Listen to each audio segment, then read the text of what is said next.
থাকবো একেবারে শেষ দফা নির্বাচনের ঠিক শেষের দিকে, যখন রাত পোহলেই নির্বাচন, ঠিক তার আগে নির্বাচন কমিশন একেবারে কড়া। আপনাদের জানিয়ে রাখি, শনিবার 5:30টা থেকে ওয়েবকাস্টিং চালু হয়ে যাবে।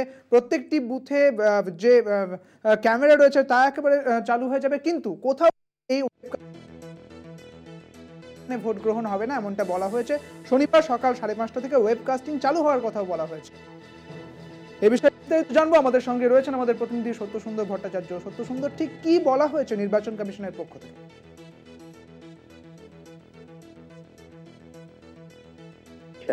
আগামীকাল সকাল 7টা থেকে ভোট গ্রহণ প্রক্রিয়া শুরু হবে, কিন্তু তার 90 মিনিট আগে অর্থাৎ 1.5 ঘন্টা আগে প্রত্যেকটি বুথেই মক পোল শুরু হয়। সেই মক পোলের যে প্রক্রিয়া সেটাও কিন্তু ওয়েবকাস্টিং এর নজরদারিতে থাকছে। অর্থাৎ সকাল 5:30টা থেকে প্রত্যেকটি বুথের ওয়েবকাস্টিং ক্যামেরা যাতে সচল থাকে সে বিষয়ে নির্দেশ দেওয়া হয়েছে নির্বাচন কমিশনের তরফে। শুধুমাত্র তাই নয়, প্রত্যেকটি বুথের ওয়েবকাস্টিং এ যাতে সেই ক্যামেরা যাতে সচল থাকে তার দায়িত্ব কিন্তু সংশ্লিষ্ট বুথের প্রিসাইডিং অফিসারের ওপর থাকছে। এবং সেই 10 থেকে 12টি বুথের দায়িত্বে যিনি সেক্টর অফিসার থাকছেন তিনি তো এই 10 থেকে 12টি বুথের সিসিটিভি ওয়েবকাস্টিং এর যে ক্যামেরা সেই ক্যামেরা সচল থাকছে কিনা সেটা কিন্তু তিনি নজরদারি করবেন।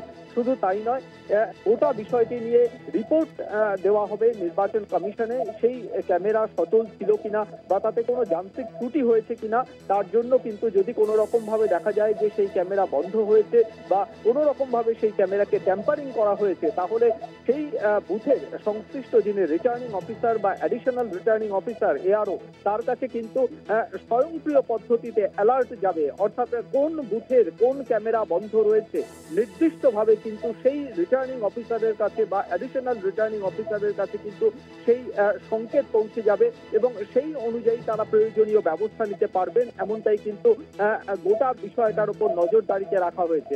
অর্থাৎ বুথের প্রিসাইডিং অফিসারকে যেরকম ভোট গ্রহণের শেষে রিপোর্ট দিতে হবে, যারা সেক্টর অফিসার রয়েছেন তাদেরকেও কিন্তু ভোট গ্রহণ প্রক্রিয়া শেষ হওয়ার পরে রিপোর্ট দিতে হবে যে তার আওতায় যে সমস্ত বুথ ছিল সেই আওতাধীন বুথের প্রত্যেকটি সিসিটিভি বা প্রত্যেকটি ওয়েবকাস্টিং এর ক্যামেরা সচল ছিল কিনা সেই বিষয়েও কিন্তু রিপোর্ট নেবে নির্বাচন কমিশন। অর্থাৎ ওয়েবকাস্টিং নিয়ে যথেষ্ট কড়া সিদ্ধান্ত নিয়েছে নির্বাচন কমিশন।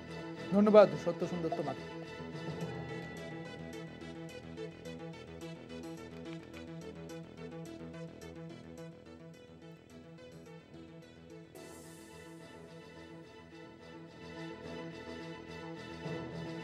শনিবার সকাল 5:30টা থেকে ওয়েবকাস্টিং চালু হয়ে যাবে। যদি কোথাও ওয়েবকাস্টিং বন্ধ থাকে তাহলে সেখানে নির্বাচন হবে না, এমনটাই জানিয়েছে কড়া নির্দেশ নির্বাচন কমিশনের।